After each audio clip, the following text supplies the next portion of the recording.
Welcome to DJN TV and Tuesday Night with Ben Stowe. Now introducing the one and only Ben Stowe. Yeah, baby. Yeah. Good evening and welcome to Tuesday Night here in the great upper Midwest. That's right, it's almost winter. Oh, you had to say it. I'm wearing a sweatshirt too, but you had to say that, didn't you? I did because, I did a thing today on snowblowers for Toro, and it just made me think every time they're talking about snow and super cold, I think of my friend Ben, and it's like, yeah, you people, they're based out of the cities, and they're like, oh, it gets really cold here. It's like, you're funny. Yeah, well, I think it's that time of year where I have to fight for bed space with the cat. So, in fact, it's funny because the cat, and if you're not a cat person, whatever. You may not understand this. But anyway, he's not a big cat, but he's getting bigger. You know how they do that, right? They just keep expanding. And he's now worked his way between my wife and I. And I thought about taking a picture, and saying, there's something between us. But I thought my wife would kill me if I posted a picture of her sleeping. So yeah, probably. I'm a big fan of living. So anyway, yes. So that's one sign that it's getting cold is the cat wants to be under the covers between us. And two, I actually went to the cupboard today and I was looking for hot chocolate and I thought, oh, that's a bad sign. That is definitely a sign. That is definitely a sign. Hey, thank you guys for joining us. We got Trevor out there, Gus, Scott is with. We got a lot of folks jumping in. Jimmy's with us, John, JC. So thank you for being with tonight. Tonight we're just going to kind of have a more of a casual show, for lack of a better way to describe it. We don't have a ton of PowerPoint slides. We don't have a ton of tech because this is going to be one of those nights where things have happened at shows over the years. We've all had times when things didn't work. And I really wanted to kind of dig into Ben's mind a little bit about some of the things that have happened and the ways to make the best of that moment, because there's two rules when it comes to sound. I've heard this before. Now there's three rules. Oh, there's three. Okay, so the only two I pay attention to is the first rule is to make sound, and the second rule is to make good sound if possible. No, that's the third rule. Oh, what's the second rule then? And I was so proud of you for quoting rule number one. I have rule one though. So okay, so I get one and I don't three. know. NCIS fans know that Gibbs has lots of rules. I only have three rules of sound. Okay, so first one is make sound. Make sound. Rule two is rule number two is continue to make sound. Oh, which is a great way to segue for our show tonight. I'm pretty sure you knew that. But rule number three, of course, is when possible, make good sound. Which is impossible to do if you're not doing rules number one and two. Very, very true. Regarding PowerPoint slides, you're right. I have exactly none for tonight. So there's exactly 0 PowerPoint slides. But I do have a quote, and that is to say that there is quite literally a reason that somebody coined the phrase, the show must go on. And that's what tonight's all about, right? The show must go on. And my first thought, I'm kind of anxious to see what questions we've got and what input we have and your thoughts. But my first thought is, failure is always an option. Mm-hmm.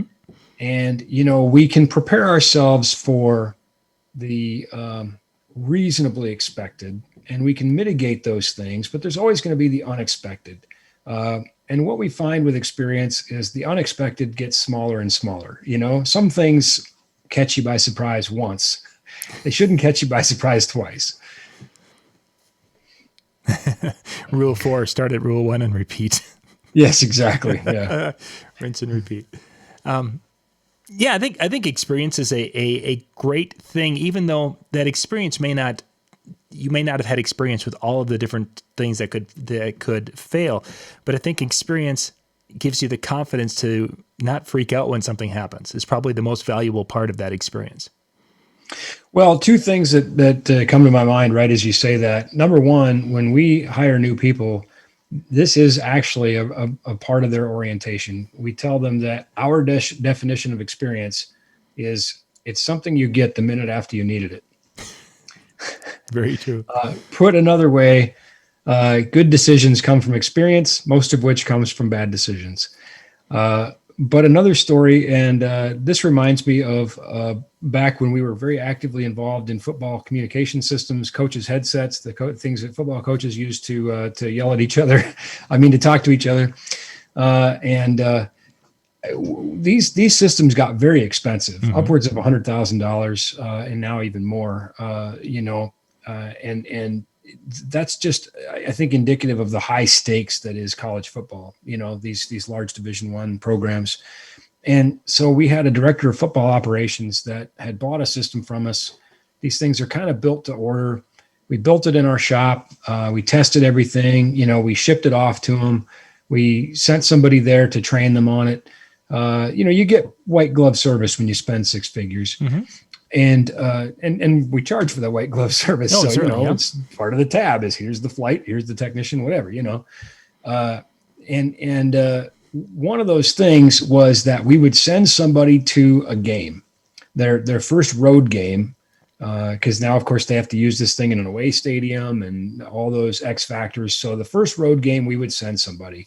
And in this case, it was me that went. Well, again, the system was built using premium quality, components and products. The system has been tested. The system has been demonstrated. The system has been trained on. The system has done a home game. There isn't a lot left to do here, except go there and just support it. So here we are at this visiting stadium, holds 80,000 people or whatever. But of course, it's completely empty. And we set the system up. And we test the system in the middle of the afternoon or whatever it is. And, it's a couple hours to kick off, 4 or 5 hours to kick off. And everything is working as specified, which isn't really notable, So I grab a newspaper and I sit down on one of the benches on the sideline in this completely empty stadium. Other than some grounds crew and, some people starting to bring the stadium to life for this game that will be in 4 hours or whatever, there isn't really much going on. So I'm sitting on this bench on the sidelines reading a newspaper.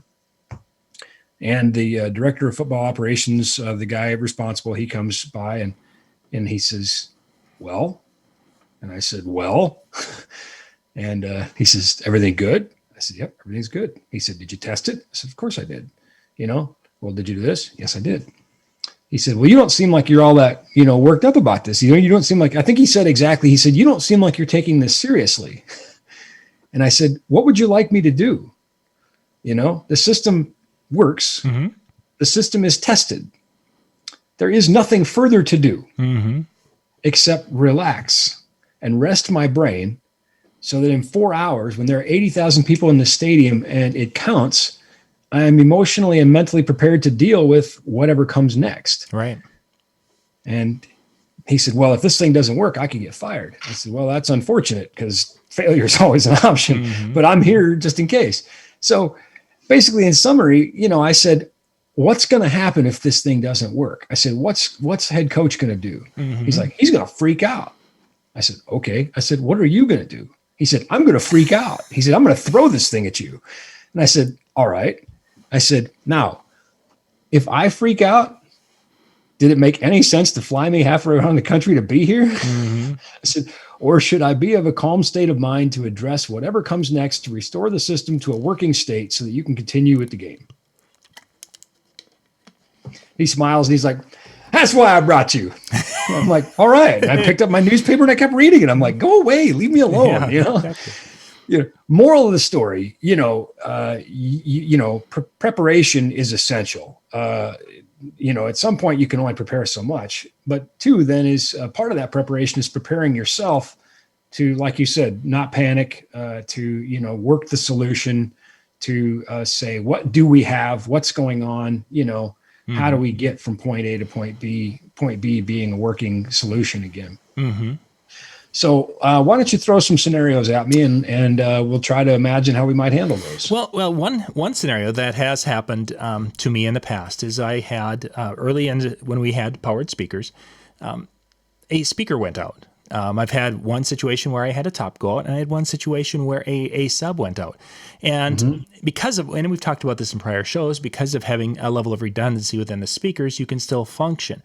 And I was thinking that probably the most important part of this is, what kind of changes would you make to your sound output or your board, what have you, depending upon which you've lost at a top or a bottom, so you can hopefully finish the night without blowing any more things up or losing any more speakers?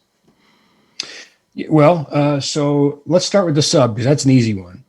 If we toast a sub and let's say we had 2 subs and one quits working, well, we're just going to roll with 1. And obviously I'm not going to have the output that I would have had with 2, but I'm still going to have some fullness and some bottom end. It's not quite what I wanted. I'm going to recognize that my system is compromised, and I'm not going to expect 1 sub to do the job of 2, but I know that one sub is better than no subs. So, we're just going to roll at that point. If I have no subs, if I had 1 and now I have none, we're going to roll without a sub. If getting that sub operational is not an option, let's assume that it's critical failure and you don't have time to address it, whatever it is. So at that point, if your tops have a switch to be, a high pass filter, and you're going to say, well, we're going to roll these as full range. Again, bearing in mind, our system is overall compromised. We're not going to have the same level of output as we would, and there is no substitute for a sub, but we'll just run our tops in full range and say, okay, we'll go with that. So let's stay there with that the 2 tops and the 1 sub, because we lost one of our subs. Would you recommend doing something to, like with the EQ, to roll some of the, or a setting to roll some of the low end off on that sub, just to be able to maximize our sound pressure but take a little stress off that sub? I said I had no PowerPoint slides, but it turns out I lied, because I'm preparing a presentation for a conference, and I have 1 slide for this conference that I want to share with you. May be applicable. Everything. All right. So for those who don't understand what that means, that's the symbol for a high pass or a low cut. Basically, we're going to cut off all the low frequency at some point. Now, my EDM fans are probably losing their minds right now, because they would go to negative hertz if they could. They would go as low as they can, completely subaudible frequencies. And that's all fine and well. But the reality is, those low frequencies that are below the threshold of hearing, we feel those, but at some point, they really just start to eat up a lot of headroom. They start to eat up a lot of energy. So in this case, I might, if I have that ability in my system, if I had that ability to say, let's tighten that sub up a little bit. Let's bring that bottom end up to, 35 or 40, with maybe a 12 dB or 18 dB or even 24 dB per octave roll off. Let's just, again, we're not in optimal conditions here. Right. So what can we do to make sure we end the night with 1 sub, and how to get a little bit more out of it? Maybe, try to find the presence peak of that sub and ride that a little bit. But again, you don't want to toast that thing, 'cause then you got no subs. Define presence peak, please. Where the sub is the most responsive. Every loudspeaker has a certain frequency or range of frequencies that it reproduces better than others. And normally we use EQs to work against that, to try to restore the sound to flat. But, in this case, I might just kind of let it ride. I don't know. Depends on if I feel like I've got enough to where at least people know that I've got a sub and there's something going on there. Here again, we're talking crisis management. So some other sound people might be watching this and going, oh, that's totally wrong. Well, listen, we're talking, again, we got lots of shows, 200 shows on optimal conditions. This is damage control. Yeah, this is yeah, for surely. Somebody brought up in the chat, and thank you guys for putting things in the chat here, that you've talked in the past about having your subs coming out of your auxiliary or a second output. So you had your mains and then you ran your subs off a different. Is that a situation where, again, I've got my Denon 7000 or whatever, the Roland, and they generally have a booth out and the other. Is this something that maybe a person would run the sub out of that second output, and then you could have more control over the volume to one or the other? Yeah, a lot of guys do. And one of the pluses of that, if you don't need your booth for anything else, Yeah, that was easy for you to say. That is really, there's a lot of THs in there, I think. It just really tripped me up. Something like words is hard. Words be hard. Yeah, words be hard, man. A lot of times your MC mic doesn't come out of the booth, and that would be normally in a club type situation, whatever, to prevent feedback, as it's coming right back at you. So that could actually be a good thing, because we don't want any vocals in the sub. I don't need my MC mic in the sub. In fact, that's one of the real benefits of running a sub on an aux and live sound is I'm going to really restrict what goes through the sub. I don't even have to worry about, my vocals obviously are not going through the sub, probably not, guitar, under the rarest of circumstances, maybe an acoustic, depending on the type of show, but rarely, bass guitar, yes, obviously through the sub, floor tom, obviously, kick drum, obviously, keyboards, obviously, So, but it allows me to kind of choose what's in that mix and keep it really clean. And so the booth may or may not accomplish that for you. But that might be, again, another one of those things where you're like, my sub's getting hot because it's a Lone Ranger tonight. So I can kind of feather it back a little bit and say, well, any sub is better than no sub. Right, for sure. I was talking to a guy today about actually not a damage control scenario, but he has one sub. And, we were talking about what a reasonable expectation for that is. And I said, and I've said this on the show a few times, I said, we don't unload semi-trailers full of gear just because we like to lift things. It's not for our health. I mean, it does help. I'm getting pretty out of shape not doing shows. But. Yeah, there is that. We are getting that way. Somebody shared a memory here that when your clicker wouldn't work at one of the Mobile Beat shows in front of the big crowd, and you had the sound tech throw on Star Wars as you pointed your finger at the screen, and then the tech changed the slide for you. Sometimes you just got to do what you got to do. Thank you for remembering that, by the way. Yeah. And I think that's it. Like I said, the show must go on. So let's talk about a harder scenario where you lose a top and you don't have a spare. Exactly. That's where I was headed. Yeah. Well, you run with one, if you can't get the other one restored, whatever the circumstance is. Now, it should never be for want of a cable. Shame on you if you don't have a spare cable. I saw this question in a forum one time and I don't remember the exact, I'll just make up this scenario here, but the poster said, I need 4 cables to connect my system. How many should I bring? And some people are like, 4, lifetime guarantee. Listen, I believe we make the best cables on the planet. I still carry spares, lifetime guarantee doesn't help you in the moment, right? Exactly. Or some people said 5, and I'm like 30. Can you ever have too many cables? No.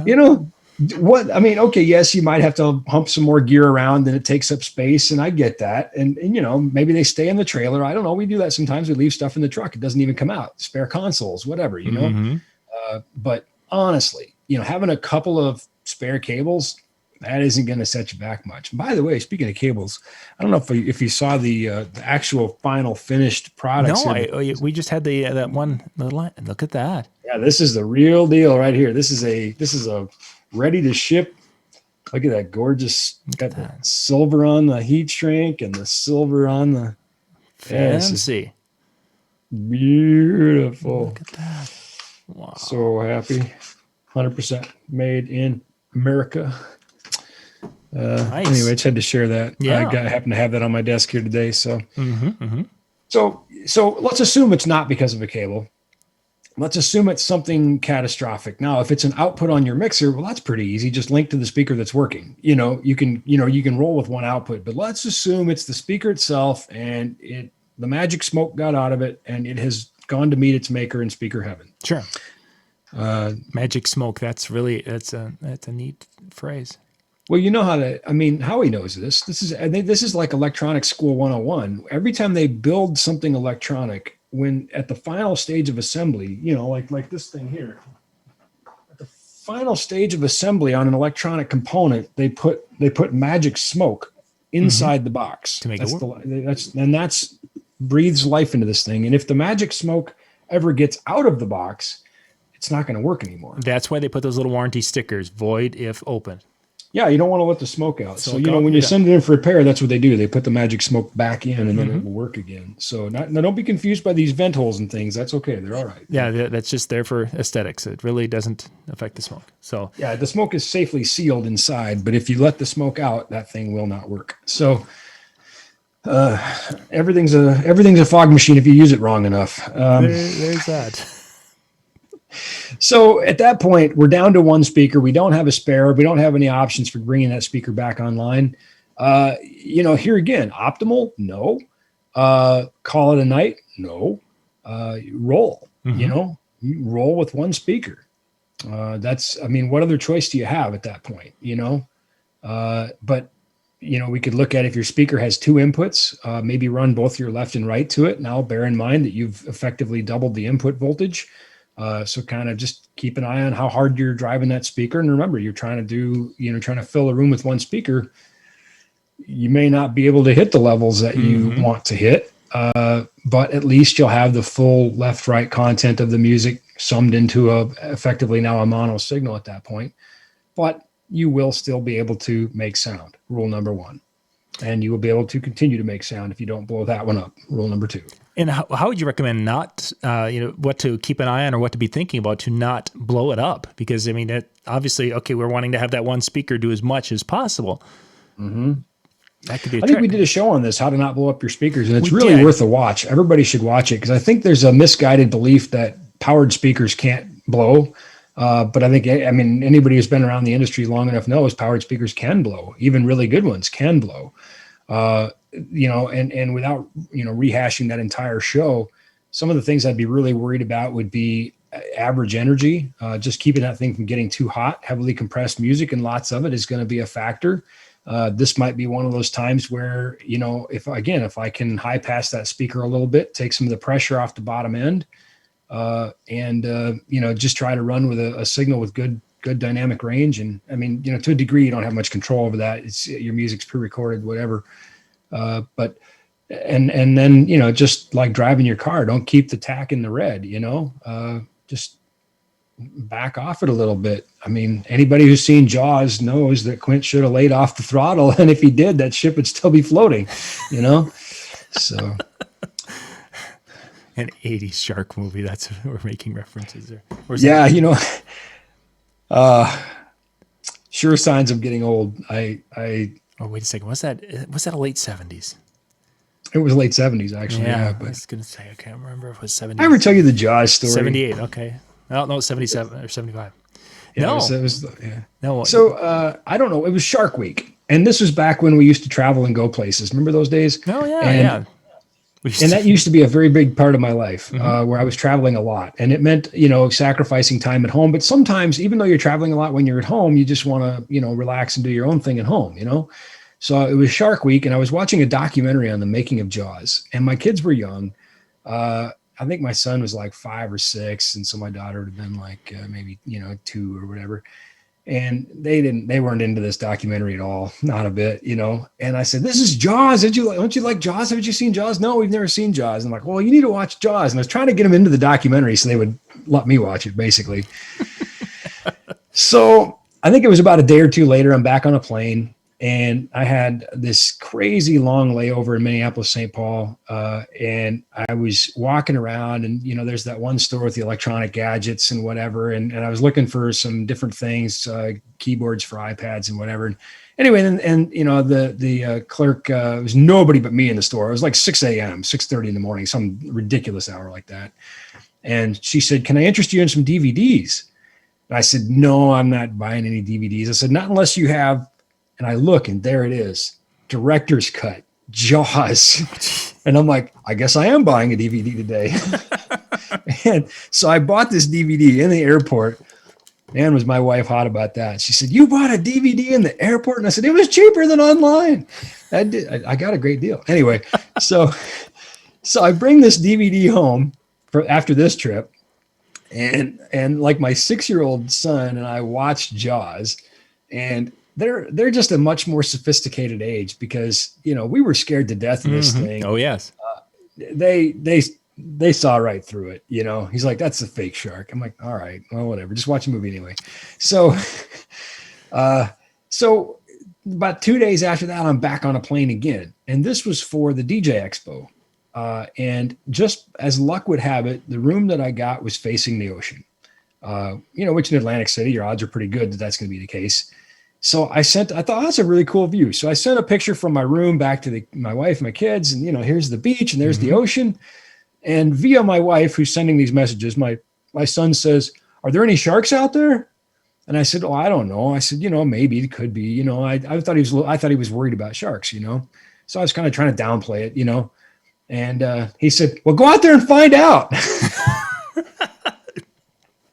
Go see if there's sharks. Get in the water and go find out if there's sharks. Splash around, looks like a seal. So I guess I know where I stand. Yeah, kids. Anyway. Big supporter. And Dave mentions, I hear the music when I'm in the ocean. They're still hearing the music. Yes, I think. I don't think I taste very good, so I'm not that worried about it. Okay, so with the top speaker, we kind of scale back, just being aware that we don't have the power, and we can pretty much make that work.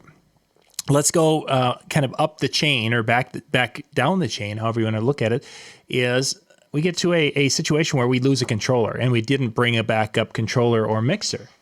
Mm-hmm. What are some options at that point?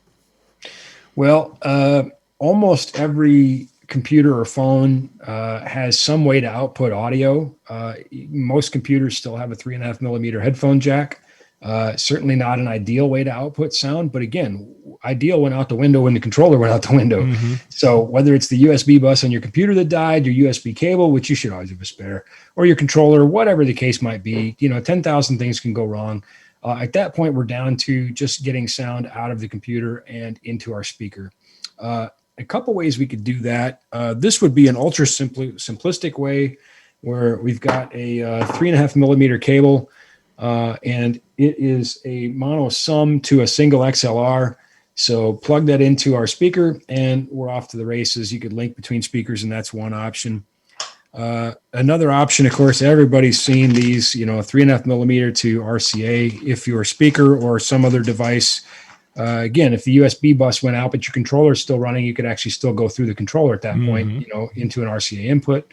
Or if your speaker has RCA jacks on it, that's an option too. Another one that I like, and I think this is an essential piece of gear. I think just, everybody should have one. It's great for going into venue systems and that sort of thing. I love these little radial stage bugs. Stage bug is actually a series. This is the SB5. And what you can see here, they call this one the Sidewinder, clever enough. But it's got our 3.5 millimeter here. And then we've got a stereo output here. Mm-hmm. And my favorite, of course, we've got a mono balanced XLR signal output here. Definitely the right way to do this, right? A couple of cool things about this too, and another reason that it's not just for emergencies, but one, it's got a pad. So if the signal's too hot, I can click that pad in. That's going to give me a drop. I think it's about 20 dB. I don't know what it is. I'd have to look. Mm-hmm. And two, if we've got a buzz or a hum, which can happen with laptops. For sure. It's got a lift. So there's my ground lift switch here, and I can lift my ground safely right in this device. So again, this is just one of those things that I think, everybody should have. But there's some ways you could do that, run it to the speaker, run it to the house sound system. At that point, anything is better than, remember rule number one, make sound. Yeah. And this is certainly that time. I will say that major failure is more rare than minor failure that causes major pain. Mm-hmm. For example, a flat tire is not a major failure on a car, but it renders the car inoperable. Right. A spare tire solves the problem, right? So this is something else. As I was thinking about what would be essential, just silly things like fuses, mm-hmm. which, for crying out loud, look at this. We sell a 10-pack for $2. So we're talking about 20 cents, which could render a loudspeaker inoperable. So find out what type of fuse your equipment needs, and then order some from us, for crying out loud. And you know what? Make it worth your time, because postage costs more than the fuses. Mm-hmm. So pick a few. But again, it's one of those things. You might never, ever, ever need it. But the first time you do, man, is it worth the money. Mm-hmm. You should see the toolbox I take on tour. People laugh at me. Even other guys, even other bands, sometimes they're like, wow, did you leave anything at home? And I say, hope not. I can rebuild this whole rig from spare parts. Not really, because, truck space is always a premium, whatever. It doesn't matter how big your truck is. That's just relative to how big your rig is. And bigger rig means more parts, right? Mm-hmm. So, I get that you can't take a duplicate of everything, but I've tried to think about as many of the small things that could render something inoperable and how I can deal with that, on the road. Now, again, sometimes the fixes take too long. Time is the issue. You have the parts, but not the time. So there's always these punt scenarios. And I can tell you from 27 years of show business that sometimes you've gone to a concert and you didn't see what the night before did, Yes. Something was different, but the show went on, Ben, we got a question about speakers. I think this is a good. Some speakers, powered speakers, have two inputs. So in a case of our losing our controller, we can go into the speaker with the audio into, say, channel 1 on that speaker. We could probably run a microphone into channel 2. The question they had is the XLR out that comes out. Sometimes it's a through, and sometimes it's a sum. What would be the difference in that, and which one of those would we use in our scenario where we're trying to run a mic and a computer into the first one? Well, given that scenario, we'd want a sum, because the through is simply going to take the signal that came in and send it through. And let me illustrate that in a way that might make more sense. Actually, you know what? It's been a long time since we did a whiteboard. Let's do a whiteboard. Oh, I think we should do a whiteboard. we can do a whiteboard. All right. So let's go with this. Yeah, that'll work. So let's say that we've got, I don't like that at all. Hang on. We're going to change something here. Let's go with this. So here's my XLR. That's very XLR looking, isn't it? It is. It really is. Yes. Oof. That's an XLR I got stepped on. Yeah, that was when it was, the cart rolled over. It was a sad Hey. moment. Don't judge me. Do you know how hard this is to do with a mouse? All right. So let's say that, this is input 1. Well, that is, I'm struggling on the, now I know why we don't do whiteboard. And this is input, goodness sakes. This is input 2. All right. And then this one over here. Cannot type today. All day. It started out to, tell you what, my friend Jabril and I were chatting online, and he'll tell you my typing was bad at 8:00 this morning and has not gotten better today. So anyway, so here we can see input 1 and 2. All right. And if this is a through, it is only going to, and I'm going to actually, I got to tighten this window up here real quick.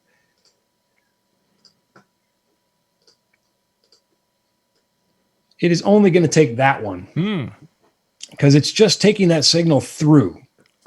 However, and some speakers have both, by the way.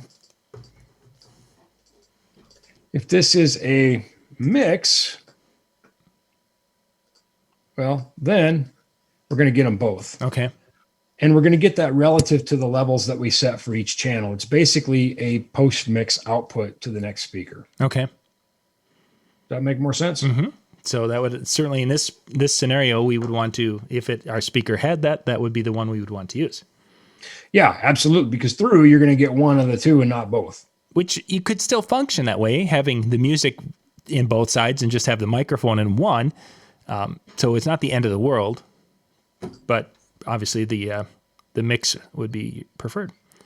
Yeah, if you have, again, we're talking damage control here.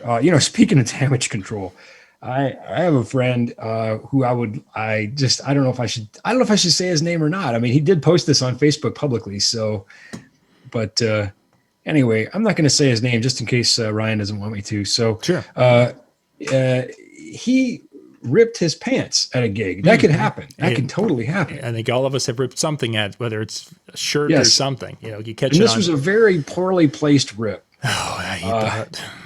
And he was exceptionally he was exceptionally underprepared in the underwear department, I guess. This rip was a big problem, bottom line.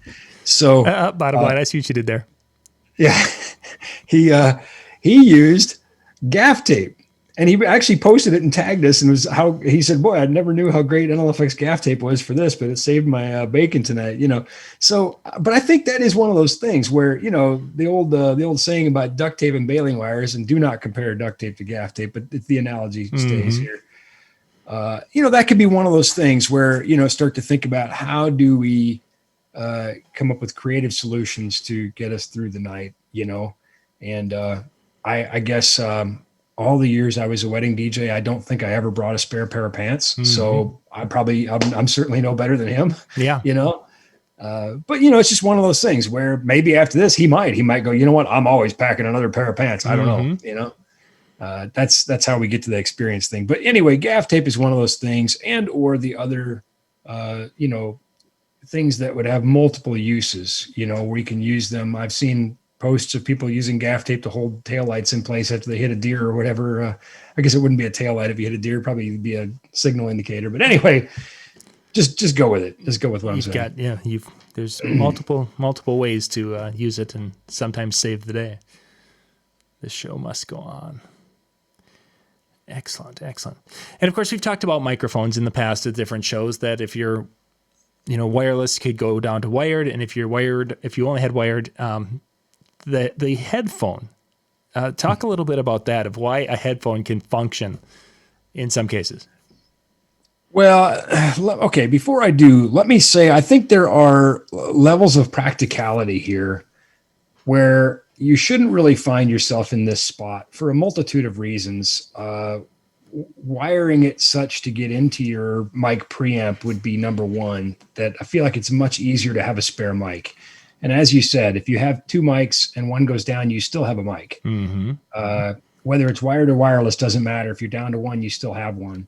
And here again, a wired mic, they're not very expensive. You can pick up an inexpensive wired mic for, $30-$40, and they don't take up much space.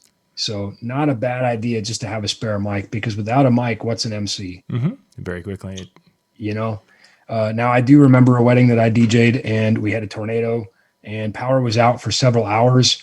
And so, we got creative and we yelled and, played games and things, and, couldn't play music. It was no power, and I didn't have a battery solution. It was an indoor show. I didn't have any, way to do that.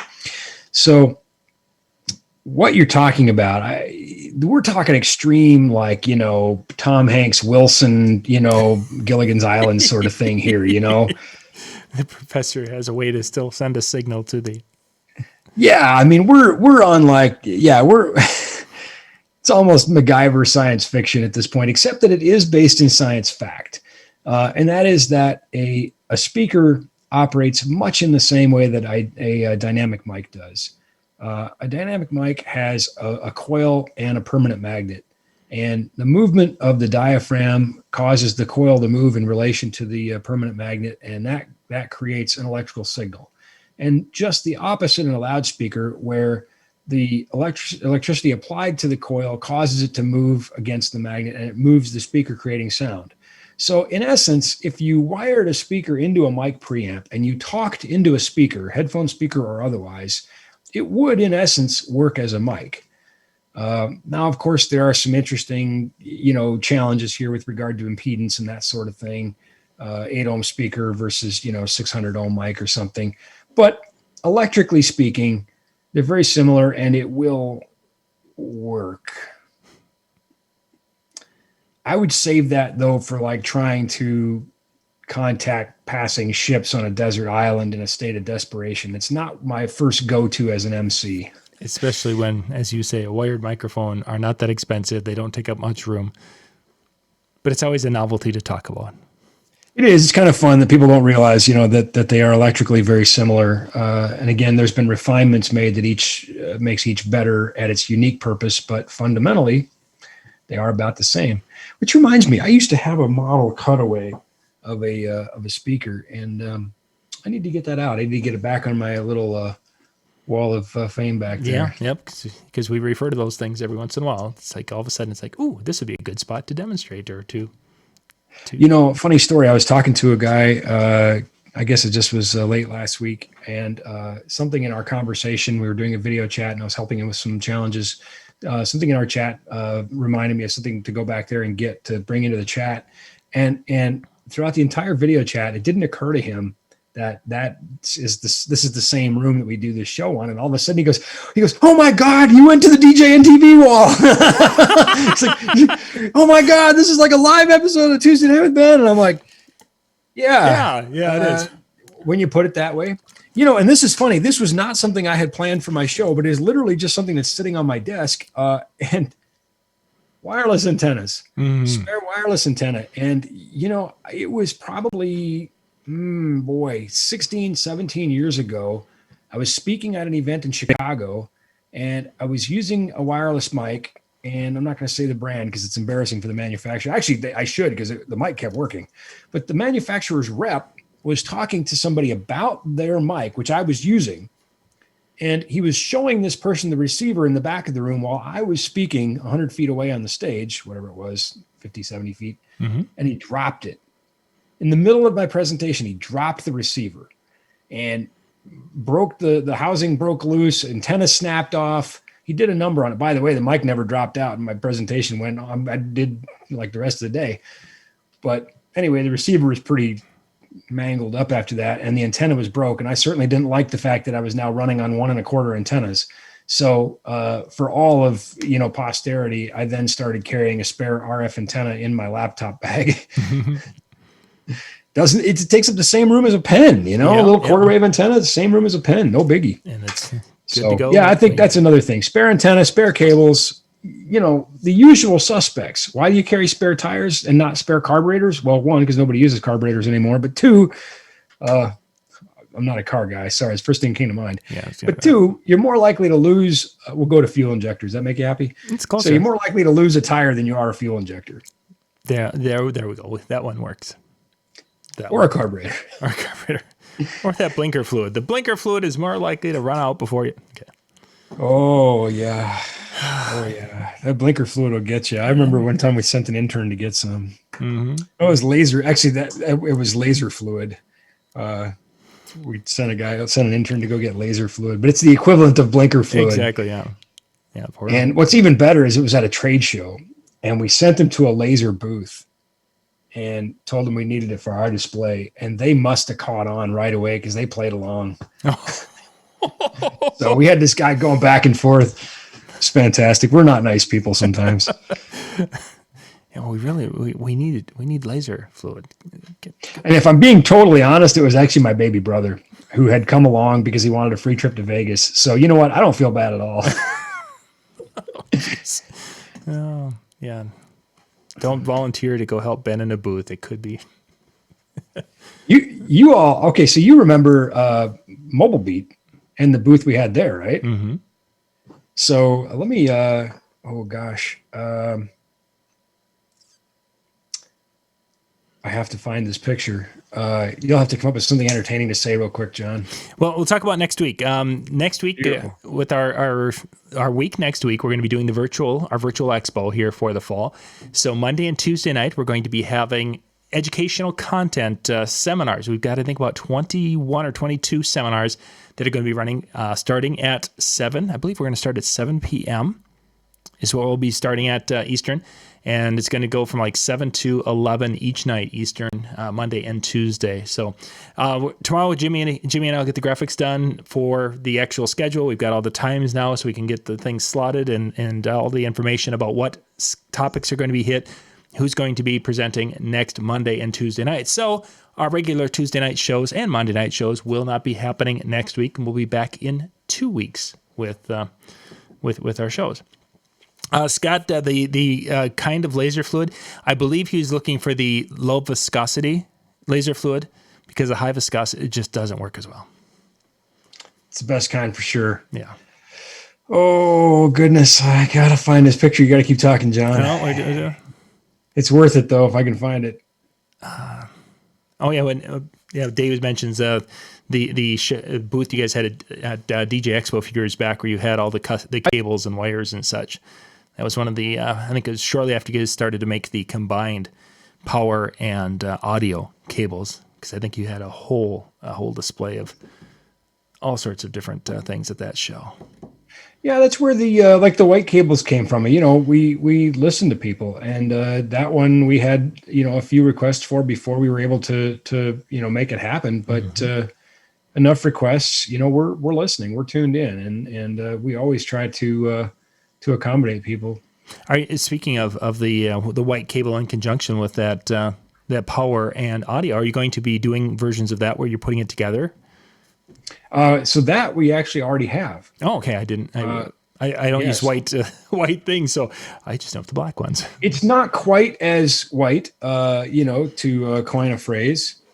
Let's do this. Let's do a quick screen share.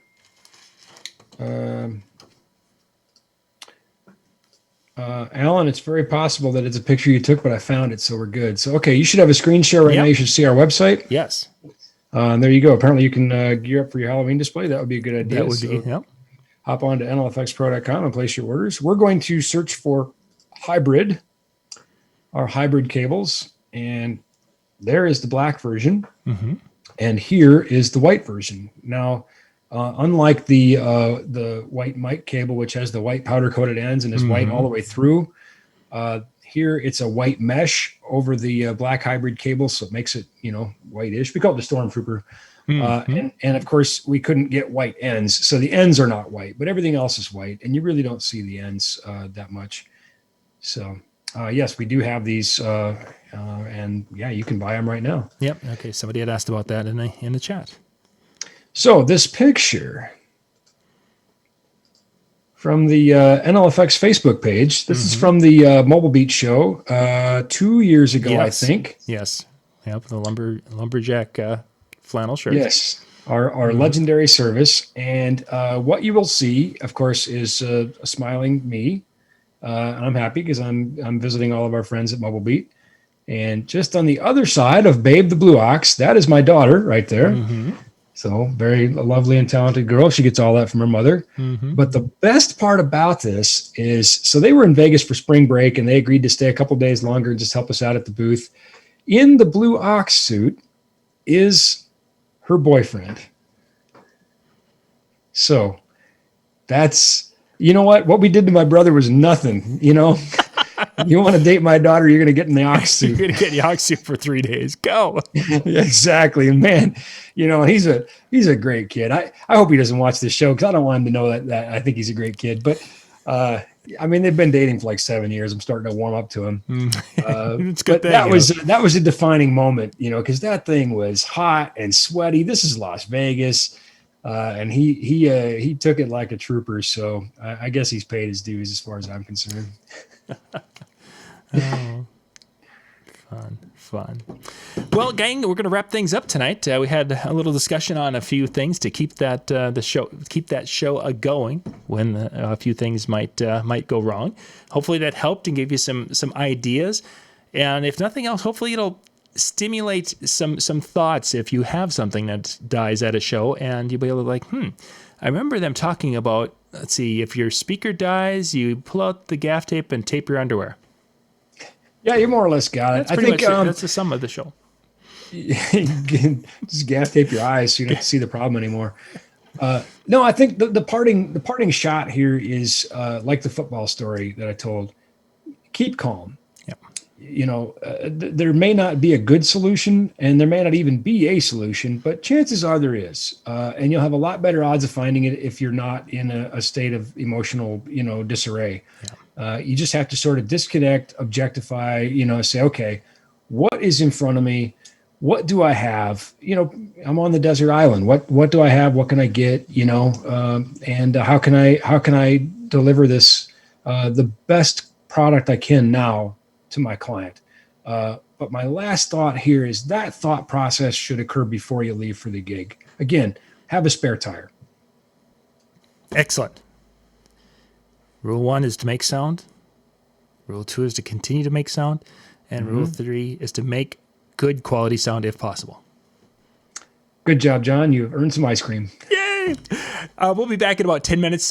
Jay and Brian are going to be coming in. We're going to be talking about some of their songs that they have for basically those brain dead moments where they have to basically find a song to save the dance floor. And we'll be back and talk about that tonight in about 10 minutes. Thanks much. Bye.